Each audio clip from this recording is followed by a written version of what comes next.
Welcome to my channel. Try to hear the latest story. On our anniversary trip, my stepson broke our hotel room door at 3 a.m. yelling, "I want your room now. I have someone coming over." My wife said, "Just do what he wants." So I handled it my way. Now he is regretting it. Sup Reddit. So my coworker showed me this site last year when I mentioned what happened in Cancun. Told me guys deal with this more than anyone wants to admit. Here's what happened when I stopped being the family ATM. At 3:07 a.m., I was on the 14th floor of a Cancun hotel when my stepson kicked my door until the frame splintered and the whole thing burst inward like something out of a cop show. Just me standing there in pajama shorts, head pounding from food poisoning, watching 28-year-old Kyle fill my doorway with his angry bulk and entitled rage. Then, my wife stepped through the wreckage. "Just switch rooms. People are going to hear this. Don't embarrass me in front of my son." I, 55 male, and my wife Nicole, 45 female, had been in Mexico less than 18 hours. Anniversary trip, 15 years. Nicole surprised me with Kyle's ticket 3 days before we left. I'd already booked everything, already paid for the Ocean View suite. She said he needed this, that it would be nice to have family along. Nicole's coping skill is avoiding conflict. Kyle blows up. She expects me to bend. That's been the deal for years. At 3:07 a.m., Kyle kicked my door until the frame gave up. My brain started filing it under evidence. Damage, liability, forced entry. That red camera above the stairwell wasn't decorative. The hallway was dead quiet. Then Kyle filled it. "I want that room. Now." He jabbed his finger past me at the king bed, where Cancun glowed through half-open curtains. He wore tourist shop board shorts and a cheap black tank. Nicole stood behind him in her bathrobe with that look, the one where she's already decided what's easier for her. Kyle grinned. "See? She gets it. You always make things difficult, Vincent." He pointed at the bed. "That one. That's mine now. Got a girl coming over. Needs to see the view." Kyle was 28 and somehow still finding himself, which mainly meant finding new ways to spend other people's money. Unemployed for 6 months, but he called it between opportunities. "This is our anniversary room," I said. "Not anymore. Mom said you'd cover it." Like always. Nicole looked at me, eyes full of that familiar pressure. "Switch rooms. Don't embarrass me in front of my son." It wasn't about a bed. It was about the pattern I'd been ignoring. I stepped forward. Not aggressive, just deliberate. "Here's what's going to happen. You're going to step back. Walk back to whatever room you're assigned to. And pray security doesn't ask me if I want to press charges." Kyle's face went red. "Or what? You gonna make me, old man?" I smiled. Not friendly. "Kyle, I outweigh you by 40 pounds and I've been in actual fights, not just yelling matches at bars. You really want to find out?" Nicole grabbed Kyle's arm. "Vincent, stop. You're being ridiculous. Last chance. Walk away." A door opened down the hall. A man's head appeared, saw the situation, disappeared fast. Another door opened. A woman in her 60s, gray hair and curlers. She looked at the broken door, then at Kyle. "What the heck is going on out here?" Kyle turned, chest puffed. "Family business, lady. Go back inside before you get hurt." The woman pulled out her phone. "I'm calling security." "Put the phone down," Kyle said, taking a step toward her. I moved, stepped between them. "Back up. Right now." Kyle's eyes widened, because I wasn't yelling, wasn't backing down, just standing there, calm. The elevator dinged. 2 security guards stepped out. The older one, built like a retired linebacker, took in the broken door and stopped. "Who's the guest in 1402? "I am." His eyes moved to Kyle. "And you are." Kyle straightened up, tried to look casual, failed spectacularly. "I'm family. Just having a disagreement. This guy's overreacting like he always does." The guard looked at the splintered wood. "That door say it's no big deal?" "It was an accident." The second guard pulled out a tablet. "Sir, do you want to file a report?" Kyle's face went red. "Report? For what?" "I told you it was an accident." The guard ignored him. "We'll need to log this as property damage. There's a camera right there." He pointed to the red blinking light. "Footage gets pulled automatically. Given the threat to another guest, we'll determine if this goes to local authorities. He's not on my reservation. I didn't authorize him to enter my room or damage hotel property. He also threatened an elderly female guest." The second guard looked up. "Forced entry and verbal threats." Kyle exploded. "You're seriously doing this? Over a door? Mom, you hearing this?" Nicole stepped forward. "Officers, this is a family misunderstanding. We can pay for the door. The guard's expression didn't change. Ma'am, once property damage occurs and security is called, we document it. That's policy. Sir, do you feel safe remaining in this room tonight? I looked at the broken door, at Kyle, at Nicole. No. I'd like to relocate immediately. We'll arrange that. And sir, you'll need to come with us to provide a statement. I'm not going anywhere, Kyle said. Then we call the police. They'll transport you instead. Your choice. Kyle followed the guards down the hall. As they walked away, I heard him say, "He's making this a bigger deal than it is." The older guard's voice carried back flat. "The door's broken, sir, and we have a witness who says you threatened her. That's not an opinion." Nicole hovered near my doorway. "You're being dramatic. It's one night." I pulled out my suitcase, started folding clothes. "You're really going to make my son look like a criminal over an accident?" I stopped. "Nicole, he kicked down a door at 3 in the morning because he wanted to screw someone in my bed. Then he threatened a grandmother. I didn't make him do any of that. You could have just switched rooms.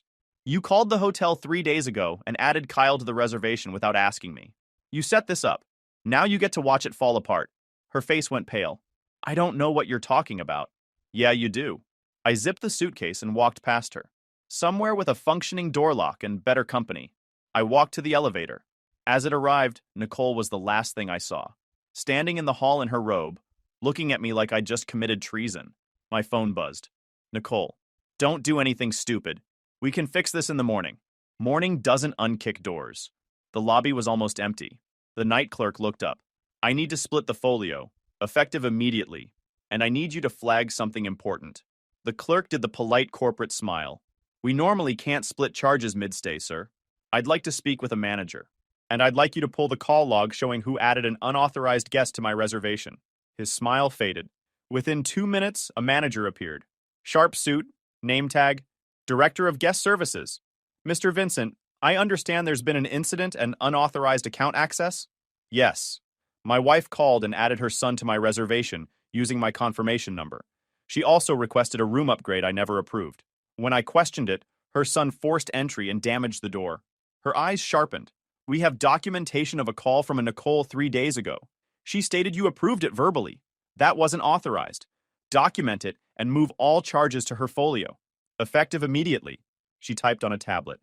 "Given the circumstances, I'm escalating this to risk management. Using someone's confirmation number to make unauthorized changes is serious." Music to my ears. "Your new room is ready. Different floor, different building. No one else has access." And Mr. Vincent, "We get this maybe twice a month. Usually ends with deactivated key cards and a very awkward conversation with our chargeback team." The clerk slid papers across. I signed. "One more thing. When they come down in the morning asking about charges, don't cave. Make them provide their own payment method." The manager nodded. "Already planned, sir." I flew back early, changed my flight, ate the fee, got on a plane while they were still dealing with the mess they created. Landed in Dallas at dawn, went straight to the office. Nicole found out about the card at 9:47 a.m. I was already 3 hours into my workday with coffee and the incident report printed in front of me. I let the first call go to voicemail. On the second, I picked up. "Vincent, what did you do to the card?" "I removed authorization last night." Sharp inhale. "You what?" "I split the folio. You and Kyle are responsible for your own charges now. All of them. We can't pay for this. Do you understand? We don't have the money. Kyle spent everything he had on—" She stopped. "On what?" Silence. "Finish the sentence, Nicole. It doesn't matter. They're saying we owe for damages, for the upgrade, for the deposit. Vincent, they shut off our key cards. Security's hovering because Kyle keeps getting loud." Music to my ears. "Sounds like a problem." Her voice cracked. "Fix this. Right now." "No." I could hear Kyle's voice in the background, loud and angry. Something about calling corporate and suing for false imprisonment. "Vincent, please. They're not letting us check out. Our flights leave in 4 hours. Better figure it out then. You're really going to leave us stranded? You're not stranded. You have credit cards, bank accounts. Figure it out like adults." I hung up. A voicemail came through 20 minutes later. "Vincent, this is ridiculous. The hotel is saying Kyle tried to file a false complaint against you. They're escalating it to local police because he mentioned assault. Security won't clear him to leave the property. Don't make me look bad. I told them you work in compliance, that you'd handle this professionally. Too late, sweetheart." I deleted it. My desk phone rang around noon. Internal line. Vincent, it's Carol from accounting. Did you authorize a wire transfer from your personal account last week? 5,000 range? My hand stopped. No. Why? Your bank flagged it this morning. Compliance check. I pulled up my banking app. There it was. Wire transfer. $5,200. Recipient? Kyle. Date. 4 days before the Mexico trip. Reference note. Family loan. Repay monthly. Loan. Right. That afternoon I drove to the credit union. Froze the card. Changed all my passwords. Saved every email, exported bank statements, forwarded everything to my attorney. Then I drafted an email to the hotel's risk management requesting preservation of security footage and copies of all incident reports. My phone rang an hour later. Unknown number. This is Vincent. Vincent, this is the assistant manager at the hotel in Cancun. I'm calling to follow up. We've documented the damage and the threat. We also received a statement from security that requires clarification. Go on. Your stepson filed a complaint this morning claiming you physically assaulted him prior to the door incident. He's stating you shoved him and threatened to beat his ass in front of witnesses. However, our security footage doesn't support that. In fact, it shows the opposite. You remained calm while he became increasingly aggressive. We've contacted local police to document this since he's alleging assault. He actually tried it. The moron actually tried to frame me. I was never in physical contact with him. I was inside the room when he kicked the door in. When I stepped into the hallway, I maintained distance. The only time I moved toward him was when he threatened the elderly guest and I positioned myself between them. Non-contact. Feel free to check the footage. That matches what the footage shows. We needed to verify because he attempted to turn this into an assault complaint rather than property damage. He also claimed the elderly witness would corroborate. And did she? No. She provided a written statement saying your stepson threatened her and you intervened to protect her. Her exact words were, "The older gentleman was the only one who made me feel safe." Of course. Send me the report when it's finalized. I'd like a copy. Yes, sir. And Vincent, given the circumstances and the false statement, we'll be pursuing this differently than a standard guest incident. We take false accusations very seriously. Local police have been notified. Music to my ears. There's one more thing. Your wife contacted the front desk this morning asking us to charge everything to your card anyway. She said the split was a misunderstanding and that you'd authorized her to use the account. We declined based on your explicit instructions. My hand tightened. Thank you for telling me. That was absolutely not authorized. We figured. She became quite insistent. We had to have security escort her from the front desk. Even better. When the email arrived, I printed it. Kyle's false statement. The witness contradicting him. The footage timestamps. The property damage assessment. All of it. I slid it into a manila folder. On the tab, I wrote, Cancun. My phone rang. Nicole, what did you do? I documented the truth. They're saying Kyle has to pay for everything. The door. The security response. The upgrade. They're saying he tried to lie about you attacking him, and now they're threatening to involve the police. This is insane. That's not my problem. The words surprised me with how easy they came out. You're punishing him. You told them things that made him look bad. I told them what happened. Kyle made himself look bad when he kicked down a door, filed a false statement, and threatened a grandmother. That's all him, Nicole. I just didn't lie to protect him. She went quiet. I could hear her breathing, fast and shallow. She wasn't shocked Kyle had done it.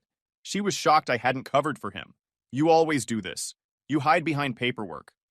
I hide behind the truth, and you added him to my reservation without asking. You told the hotel to upgrade our anniversary room so he could use it. You tried to charge everything to my card this morning after I explicitly split the account. You set this up, sweetheart. Now you get to clean it up. I didn't know he'd break the door, but you knew he wanted the room. You arranged it. You just didn't think there'd be consequences. Silence. And the $5,000 you wired to him from my savings? Using my laptop while I was at work? Want to explain that? I could hear her breathing stop. That was a loan. I was going to tell you. You committed fraud, Nicole. You accessed my account without permission and transferred money to your son. That's not a loan. That's theft. It's not theft. We're married. It's community property. Not in Texas. And using someone's credentials without their knowledge is fraud, regardless of marital status. The bank's already flagged it. You reported it? I documented it. There's a difference. What happens next depends on what you do. What I do? She laughed, bitter. What about what you do? You're the one tearing this family apart over money. I'm the one protecting myself from people who think my bank account is a shared resource they can access whenever they want. Silence. She hung up. I sat there for a long time. I wasn't angry. I wasn't triumphant. I was clear. For the first time in years, I was clear. By the time Nicole and Kyle flew back from Mexico, I'd already found it. That church account withdrawal I'd noticed 2 weeks before the trip. $5,500. Withdrawn from the church youth mission fund. The one with my name on it as co-treasurer. 2 signatures required. Except someone had waived that requirement. Someone had told the church administrator that Vincent approved it. I called the church administrator. The youth fund withdrawal. Who approved it? Pause. You did. Nicole said you'd authorized it verbally. She had your travel details as reference. She'd used my travel information to forge authorization. Did I sign anything? No. She said you were traveling for work and it was time sensitive. Send me the documentation. Everything. When it arrived, I printed it. Added it to the folder. This wasn't just about a door or a room or a wire transfer. This was a pattern. Systematic. Calculated. And my name was on every piece. Then I called my attorney. She flipped through my folder. Walk me through the timeline. I did. Hotel, door, church fund. The forged authorization. The wire transfer. She stopped on the bank statement. Tapped it. This is identity fraud. Systematic. A pattern of financial abuse. What do I do? File an affidavit with the church stating you didn't authorize the withdrawal. Request immediate removal from all financial accounts where she has signature authority. File a police report documenting the pattern. She slid a blank affidavit across. Fill this out. Today. Get it notarized. Submit it to the church board before their next meeting. I picked up the pen. Once you file this, there's no walking it back. This will destroy your marriage. Likely result in criminal charges against your wife. Are you ready? I thought about the door. The lies. The money taken in my name. I'm ready. I signed the affidavit that afternoon. Got it notarized. Hand-delivered it to the church office by 4 p.m. The secretary, an older woman who'd known Nicole for years, read the first line and looked up. Vincent, are you sure about this? Completely. She set it down like it might bite her. This is going to cause problems. Nicole's been very active in the church. They should respect the truth more. My phone rang that evening. Nicole. I let it go to voicemail. The message was different. No anger, just a quiet, shaky voice. Vincent, the church called me. They're saying you filed some kind of report. They want to meet with both of us. Please tell me this is a misunderstanding. I didn't respond.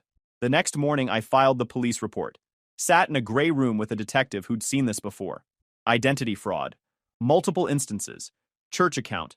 Wire transfer. Hotel charges. All using my name without authorization.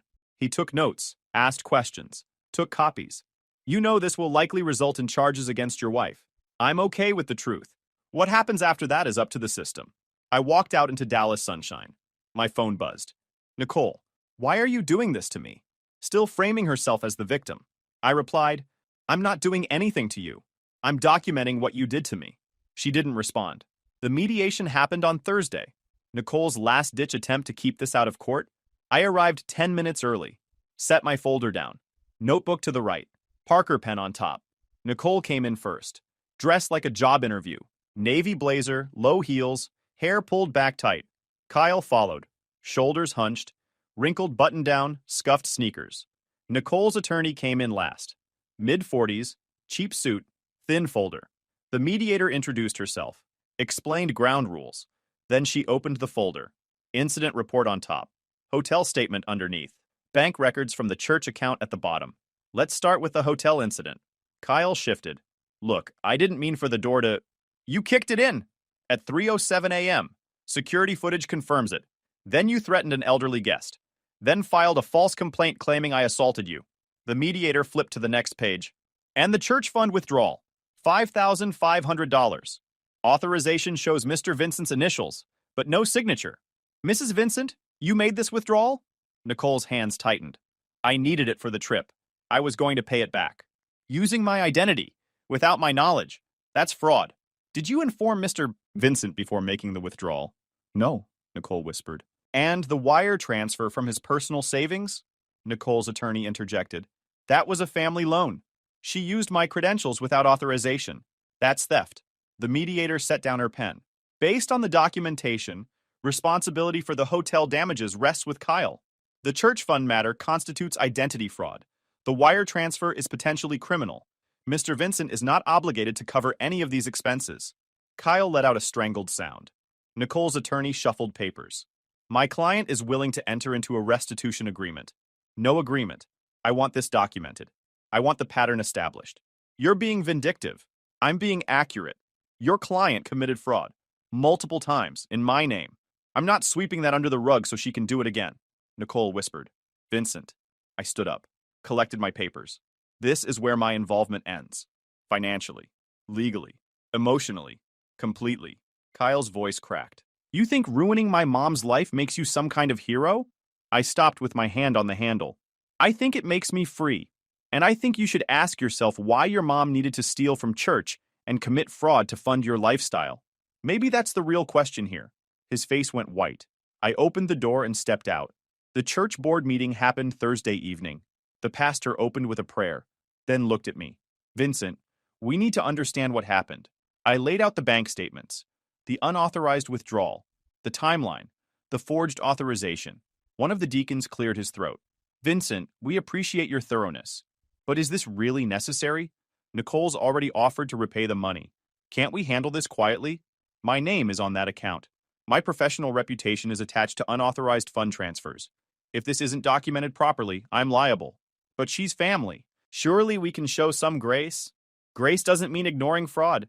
She used my name without permission to withdraw church funds. That's criminal behavior. And if we let it slide, we're telling everyone that stealing is okay, as long as you apologize afterward. Another deacon jumped in. Vincent, think about the optics. The optics? You're worried about optics when someone committed fraud using a church account? What about the optics of covering it up? A woman I didn't know well spoke up. I agree with Vincent. If this was anyone else, we wouldn't be having this discussion. We'd have already filed a police report. Why is Nicole different? The deacon shifted uncomfortably. Because she's been active in the church for years. And that gives her permission to commit fraud? Either we have standards or we don't. The pastor finally spoke. We'll vote on how to proceed. Vincent has requested formal documentation and removal from all church financial responsibilities. Nicole will repay the full amount. But given the violation, I'm recommending we file a police report. This is beyond our ability to handle internally. The vote was 8-2 in favor of filing. When it was over, Nicole walked out without looking at me. Kyle had waited in the parking lot. Through the window, I watched them argue next to her car. Saw him throw his hands up. Saw her grab his arm. Saw him shake her off and storm away. The pastor walked me out. Vincent, I know this wasn't easy. It was easier than you'd think. For what it's worth, you did the right thing. I protected myself. The church just benefited. When Nicole and I finally sat down to talk, it wasn't dramatic. Just two people realizing the same truth from different ends of the table. We met at a coffee shop. Neutral ground. She looked tired. I want a divorce, I said. She blinked. What? A divorce? I'm filing this week. You can't be serious. Her voice rose. Vincent, we can work through this. It's just money. It's not about the money. It's about you thinking my accounts are yours to raid whenever Kyle needs bailing out. It's about you forging my authorization. It's about 15 years of me bending so you didn't have to deal with your son's tantrums. She leaned forward. So you're just going to throw away our marriage? Over a mistake? Multiple mistakes, systematic fraud, identity theft. Years of prioritizing Kyle over our relationship. That's not a mistake, Nicole. That's a pattern. Her eyes went hard. You knew what you were getting into when you married me. Kyle's my son. He comes first. That's how it works. Yeah, I figured that out. About 14 years too late. She sat back, crossed her arms. Fine. You want a divorce? You'll regret it. You think you're going to find someone better at your age? Good luck. I almost laughed. I'm not looking for someone better. I'm looking for peace and quiet. And a bank account that doesn't get drained by a grown man who can't hold a job. You're pathetic, petty, and vindictive. This is all about control. No, this is about boundaries. Something you never learned. She stared at me. Then her face shifted. The hardness cracked. Her eyes filled with tears. Vincent, please. Her voice went soft, vulnerable. Don't do this. I messed up. I know I did. But we can fix this. I'll make Kyle pay you back. I'll get a job. Whatever you want. I'd seen this before. The switch from anger to pleading. It used to work. It's too late. It's not too late. She reached across the table, grabbed my hand. We've been together 15 years. Doesn't that mean anything? I pulled my hand back. It meant something when you weren't stealing from me. The tears came harder. Real or performed, I didn't care anymore. I'm sorry. I'm so sorry. I was desperate. Kyle was in trouble and I didn't know what else to do. I thought you'd understand. I would have understood if you'd asked. Instead you took, without permission, multiple times. That's not desperation, Nicole. That's entitlement. She wiped her eyes. Mascara streaked down her cheeks. Please, just give me another chance. I'll change. I promise. You won't, because you don't think you did anything wrong. You think you got caught. There's a difference. She stared at me. Then the tears stopped. Like someone flipped a switch. Her face went cold. You'll regret this. When you're alone in that empty house, you'll regret it. I stood up. I'll take my chances. I walked out. Didn't look back. My attorney filed the divorce papers on Monday. Clean separation. No fighting over assets.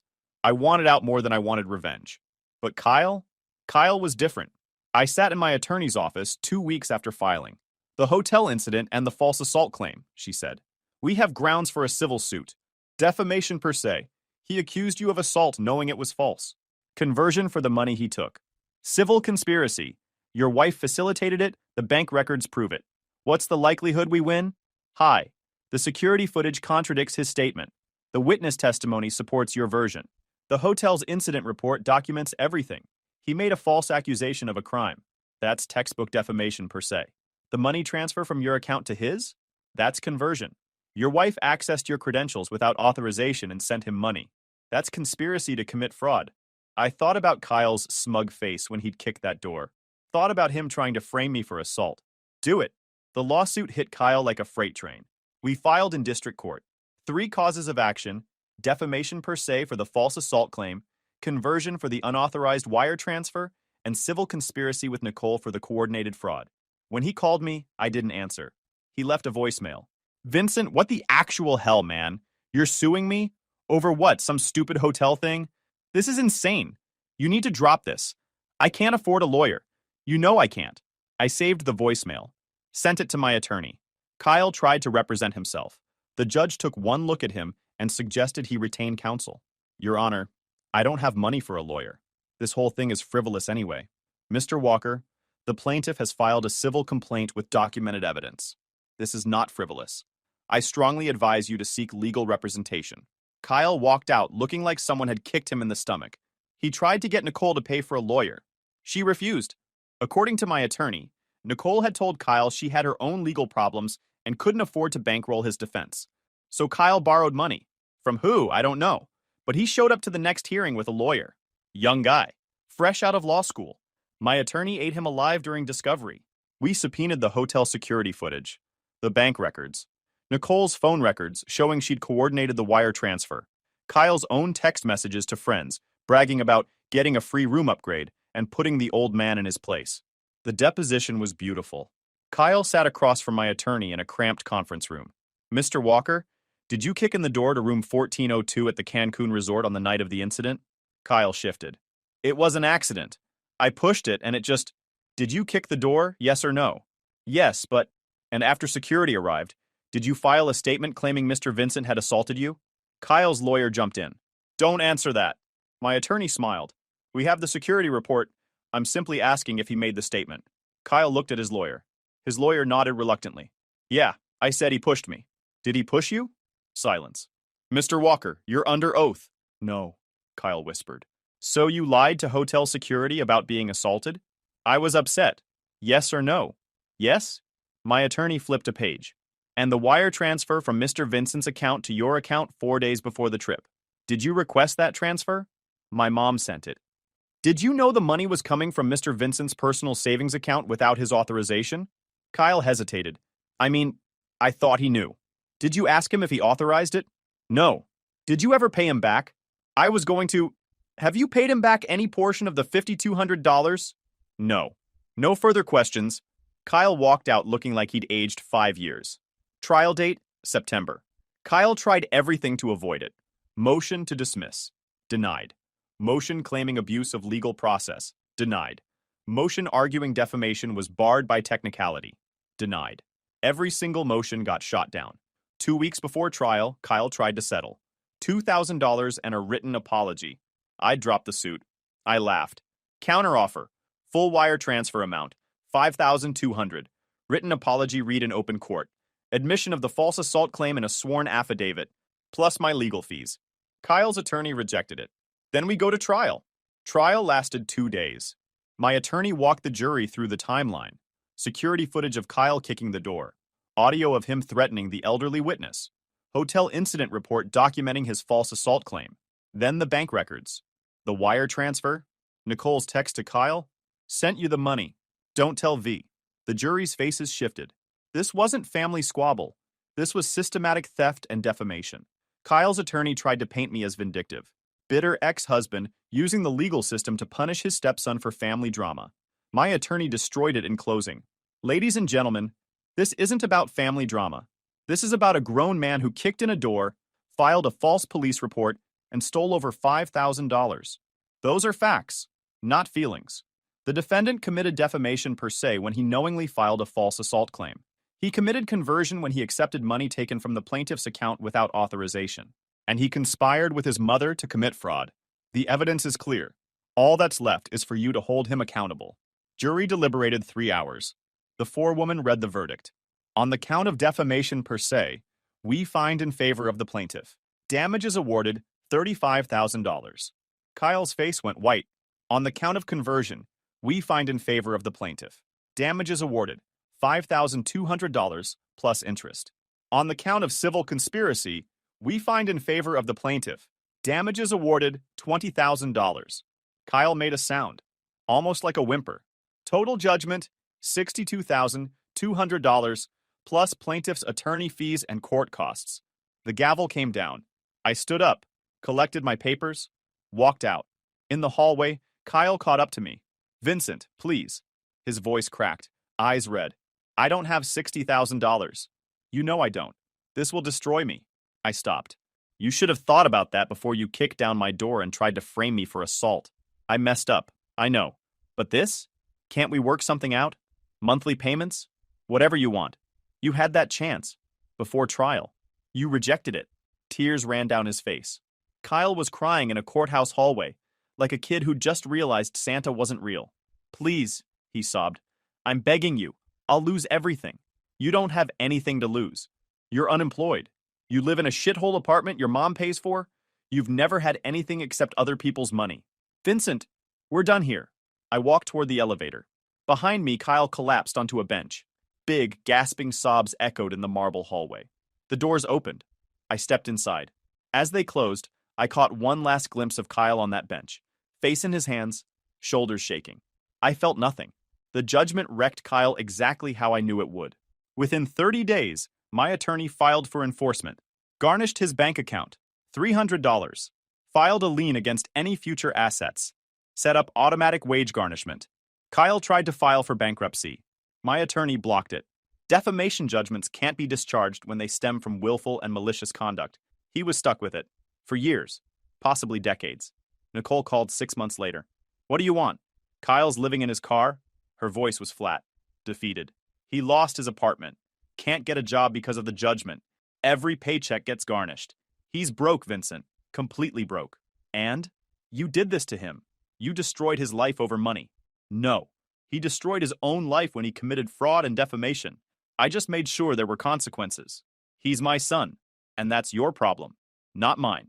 Not anymore. I'm begging you, please. Drop the judgment. Let him move on. Like you dropped the charges when you stole from the church fund? Oh wait, you didn't. You pled guilty. Took your consequences. Kyle can do the same. This is different. It's exactly the same. You both thought you could take from me without consequences. You were wrong. Now you're both paying for it. Long silence. Then, I hope you're happy. I am. Finally. I hung up. The criminal charges took longer. Nicole pled guilty to identity fraud and theft. Got probation, restitution, community service. No jail time. First offense, showed remorse. Kyle got hit with the hotel charges. Filing a false complaint. Destruction of property. Threat charges dropped in a plea deal. He got probation too. The church recovered their money. Nicole sold some things. Made payments. Took 3 years, but they got it all back. 6 months after the divorce finalized, I sat down with my retirement planner. You know, he said, with these changes you could step back earlier than we planned. How much earlier? He smiled. Maybe 5 years. Your expenses dropped by almost 60%. No more supporting other people's disasters. 5 years earned with one simple decision to stop paying for chaos I didn't create. On a quiet Sunday morning, I sat in my living room with a cup of black coffee. The good kind I'd always told myself was too expensive. Turns out I could afford it just fine. I looked at my front door. Solid. Undamaged. Locked the way a door's supposed to be. My phone buzzed. Text from an unknown number. This is Kyle. Mom wanted me to reach out. She's having some financial problems and was wondering if you could help. I stared at that message for a full minute. Then I blocked the number. Set my phone down. Picked up my coffee. Best decision I ever made was leaving that hotel room. Second best was never looking back. If you enjoyed this video, please hit that subscribe button. It really helps the channel and help us bring you more and better stories. Thanks.